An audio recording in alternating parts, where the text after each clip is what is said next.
So let's make a quick chocolate fudge with this chocolate ganache.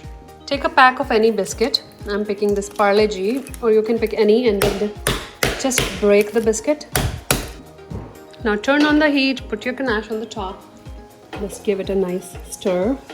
To this we will add our crushed biscuits.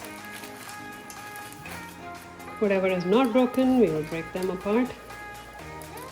Add some chopped almonds, some crushed walnuts. Give it a mix. This has warmed up nicely, coated nicely. Turn off the heat. Look into it. Now just spread it. We'll just add a few more almonds. Now you can just put it in the refrigerator, let it chill, so 2 to 3 hours, and then we'll take it out. The fudge is ready. I have loosened it from the sides, and now we'll remove it. Now we'll slice it.